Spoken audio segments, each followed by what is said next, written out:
Hello, grammarians. We're talking about vowel shifting in irregular verbs, which is going to sound a little weird, but bear with me. To review what a vowel is, super quick. A vowel is any sound that your mouth can make while your tongue isn't touching your lips or your teeth or the roof of your mouth, basically. And in English, we render vowels in the following way. A, E, I, O, U, and sometimes Y. Or as it is commonly pronounced, ow. That part's not true.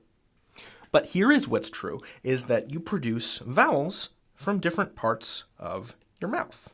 You can produce a vowel in the front of your mouth, you can produce it in the center of your mouth, and you can produce it all the way back in your throat. And what does this have to do with irregular verbs? I'm so glad you asked. Let's draw a chart.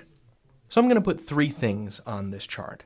The present, the past, and the past perfect, which is when you're talking about something in the past that is completed. And we form that in English by combining that verb with have. So, have walked, have said, have done.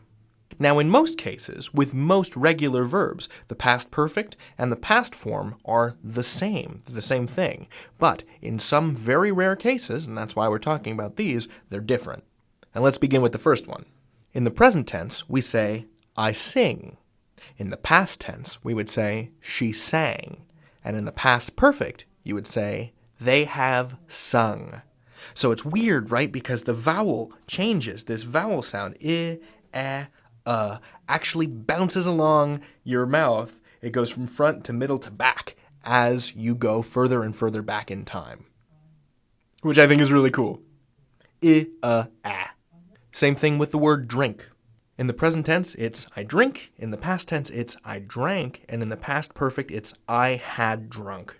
There are other verbs that follow this formula too, like ring, rang, rung for ringing a bell. But for the rest of this, we're just going to talk about verbs where the past and the past perfect are the same. And there's still a vowel shift going on between the present and the past. So if you take a word like win, the present tense is win, the past tense is won, and the past perfect is also won. We had won the game, we won the game. So that vowel shift goes from I to the verb to find. So in the present tense, it's find, and in the past and past perfect, it's found. It goes from I to ow. Sit becomes sat. Sneak becomes snuck. And run becomes ran. And run is a weird one because the past perfect form of run is run. He had run, not he had ran.